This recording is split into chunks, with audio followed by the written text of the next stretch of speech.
بسم الله الرحمن الرحيم.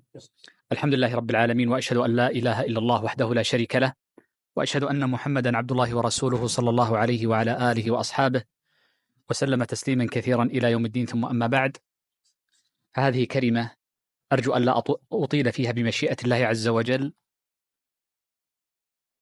تتناسب مع قرب شهر رمضان، إذ ما هي إلا أيام قلائل ويدخل علينا هذا الشهر الكريم. وقد جاء عن أنس رضي الله عنه أن النبي صلى الله عليه وسلم كان يبشر أصحابه بقدوم شهر رمضان فيقول: قد أظلكم شهر كريم. وظاهر حديث أنس أنه كان يقول لهم هذا الكلام قبل دخول الشهر، فيذكرهم بفضل الشهر ويذكرهم بأعمال هذا الشهر الكريم المبارك. وإن المسلم في مثل هذه الأيام قبل دخول شهر رمضان يستعد لدخول رمضان بشيئين أساسيين. أول هذين الأمرين أن ينوي ويعزم على الطاعة، ولذلك فإن الإمام أحمد قال لابنه عبد الله لما قال له ابنه عبد الله: أوصني، قال: يا بني انوي الخير فإنك لا تزال بخير ما نويت الخير. يقول ابن مفلح لما نقل كلام الإمام أحمد قال: فيا لها من وصية عظيمة من أب مشفق لابنه، حوت خير الدنيا والآخرة، أو نحو مما قالوا. فالإنسان ينوي الخير ويعزم عليه. وقد جاء في بعض الأخبار أن نية المؤمن أبلغ من عمله، ولذا فإن من ينوي أن يعمل عملا طيبا صالحا مبرورا ثم يمنعه من هذا العمل مرض أو عجز أو شغل أو نحو ذلك من الأمور، فإن الله عز وجل يثيبه على نيته ولو لم يعمل. صح عن النبي صلى الله عليه وسلم أنه قال: إن العبد إذا مرض أو سافر كتب له أجر ما يعمله صحيحا مقيما. ولذلك فإن من رحمة الله عز وجل بهذه الأمة على الخصوص أنهم يؤجرون على نياتهم. يقول نبينا صلى الله عليه وسلم: من هم سنة فلم يعملها كتبت له حسنة، ومن هم بالحسنة فعملها كتبت له إلى 10 أضعاف، أو نحو مما قال صلى الله عليه وسلم.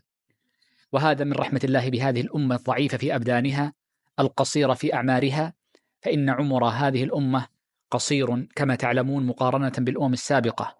فإن نوحا عليه السلام قومه يدعوهم لتوحيد الله وإفراد العبادة 1000 سنة إلا 50 عاما، وقبلها كان له عمر، وبعدها كان له عمر بعد الطوفان. ولذلك قيل إن عمر نوح عليه السلام 1050 عاما إن صح ذلك. فالمقصود أن الإنسان ينوي الخير، فإن مجرد نية الخير والعزم عليه يؤجر عليها إن طرأ طارئ ومنع مانع من فعل ذلك الخير الذي نواه. ولكن هذه النية لا بد من معرفة الأمر الثاني: ما الذي ينوى؟ فليس كل أمر ينوى، وإنما ينوى الأمر المشروع دون ما عداه.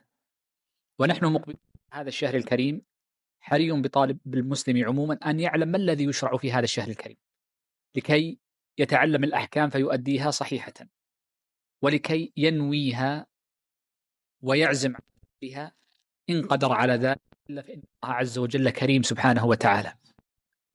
أول هذه الأعمال التي تفعل في شهر رمضان وكلنا يعرفه هو وجوب صيامه. وقد قال الله عز وجل: شهر رمضان الذي أنزل فيه القرآن. وقال سبحانه: كتب عليكم الصيام كما كتب على الذين من قبلكم. فدل ذلك على أن المرء يجب عليه أن يصوم شهر رمضان إن كان مكلفا قادرا على الصيام، وهذا واضح لا شك فيه. الأمر الثاني: إن من أكثر الأعمال التي تتأكد وتستحب في هذا الشهر الكريم هو قيام ليله. وقد قال النبي صلى الله عليه وسلم: من قام رمضان إيمانا واحتسابا غفر له ما تقدم من ذنبه. وجاء في حديث آخر أنه عليه الصلاة والسلام قال: من قام ليلة القدر إيمانا واحتسابا غفر له ما تقدم من ذنبه. ذكر بعض الشراح أن من قام رمضان غفر له بالسببين: بسبب قيامه الشهر كله، وبسبب قيامه ليلة القدر، لأن ليلة القدر هي إحدى ليالي هذا الشهر المبارك. ولذلك فإن المسلم حري به أن يحرص على قيام هذا الشهر المبارك.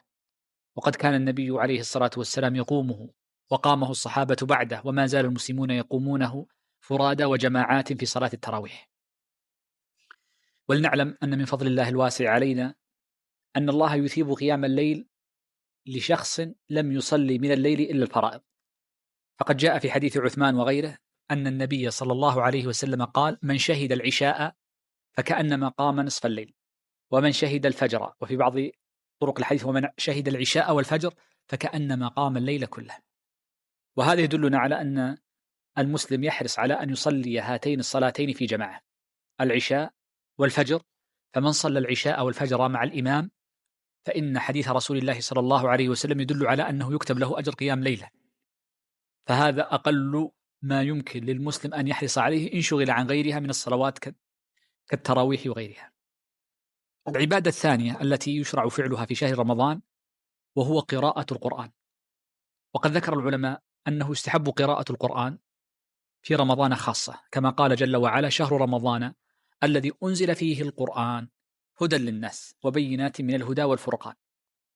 والنبي صلى الله عليه وسلم كان يأتيه جبرائيل عليه السلام فيدارسه القرآن، حتى كانت السنة التي قبض فيها صلى الله عليه وسلم فدارسه القرآن مرتين. أخذ العلماء والشراح من هذا الحديث أنه يستحب للمسلم أن يختم القرآن في رمضان مرة على الأقل، ولذا فاحرص على ألا ينقص هذا الشهر الكريم عن ختم القرآن مرة، فإن فضل الله عز وجل واسع وعظيم، ولا تحرم نفسك من هذا الفضل العظيم. الأمر الثالث مما يفعل في هذا الشهر الكريم وهو كثرة لزوم المساجد. وقد جاء عن أبي هريرة رضي الله عنه أنه ذكر عن صحابة رسول الله صلى الله عليه وسلم أنهم كانوا يقولون: إذا دخل شهر رمضان نلزم المساجد نحفظ صيامنا. وهذا يدل على أن كثرة لزوم المساجد فيها أجر عظيم عند الله عز وجل، ولو لدقائق معدودة بعد الصلاة أو قبلها. والمرء ما زال في صلاة ما انتظر الصلاة، والمرء ما زال تسبح له الملائكة ما لم يحدث أو يتكلم، وهكذا من الأحاديث الكثيرة التي وردت عنه صلى الله عليه وسلم.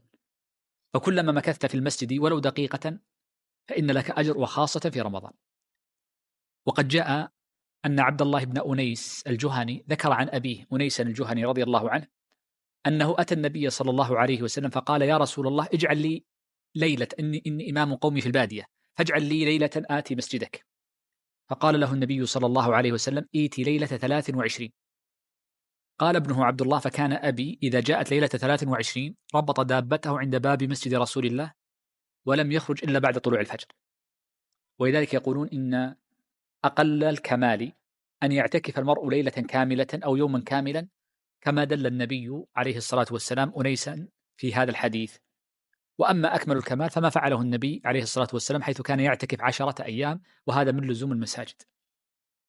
الأمر الرابع مما يفعل في شهر رمضان قالوا هو كثرة والعناية ببذل الصدقات، سواء كانت الصدقة صدقة واجبة وهي الزكاة أو نافلة. وقد جاء عن ابن عباس أنه قال: كان النبي صلى الله عليه وسلم أجود الناس، وكان أجود ما يكون في رمضان حينما يأتيه جبريل يدارسه القرآن، كان أجود من الريح المرسلة صلوات الله وسلامه عليه. ومما يتعلق بالجود في رمضان ما يتعلق بالواجب وهي الزكاة. فقد جاء عن عثمان رضي الله عنه أنه قال للمسلمين: أيها المسلمون، إن هذا الشهر شهر زكاتكم، فأدوا ما عليكم من الديون وأخرجوا زكاتكم. قيل إن هذا الشهر الذي عناه عثمان هو شهر رمضان، وقيل المحرم، والعلم عند الله. فالمقصود أن إنفاق الصدقات عموما، ومنها الزكاة الواجبة لمن لم يخرجها في غير هذا الشهر، متأكدة في هذا الشهر الفاضل الكريم. ومن الصدقات الفاضلة إطعام الطعام.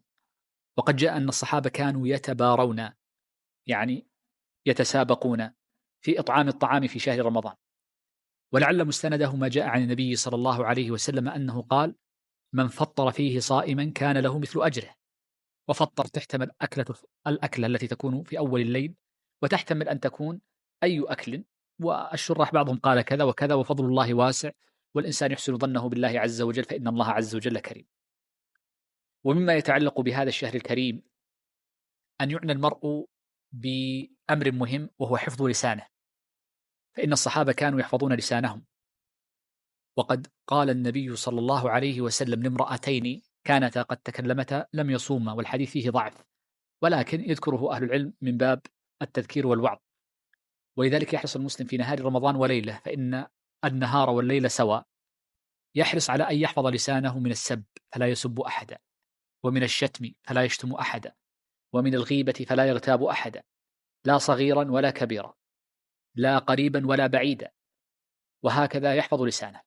فإن حفظ اللسان من الأمور المهمة التي يعنى بها طالب العلم، فإن حفظ اللسان مهم. وكثير من الناس قد يأتيه ما يغضبه في الطريق فيسب ويشتم، أو يأتيه في بيته ما يغضبه فربما أقذع على ولده أو بنته، ولكن كما قال النبي صلى الله عليه وسلم: فإن سابه أحد أو قاتله. قاتله يعني أراد أن يحاجه، بعضهم يقول المقاتلة هنا بمعنى الحجاج، وبعضهم يقول المقاتلة بغير ذلك. فإن سابه أحد أو قاتله فليقول إني صائم. فالإنسان يذكر له الصوم، وقوله إني صائم يقولون هذا مستحب إذا كان الصوم واجبا، فيقول إني صائم لأن الناس كلهم صائمون. وأما إذا كان مندوبا فبعضهم يقوله الصائم، وبعضهم يقوله في نفسه، وهذه مسألة أمرها يعني سهل، وعلمها عند الله عز وجل. ولذلك فإن المسلم في مثل هذه الأيام ينوي الخير ويتعلم أحكامه، فإذا تعلم نوى الخير وعزم عليه، فإن جاء له سفر أو عرض له عارض أو شغل أو مرض، فإن الله عز وجل من رحمته وكرمه يثيب العبد الصالح على ما نواه نية صادقة جازمة عازمة.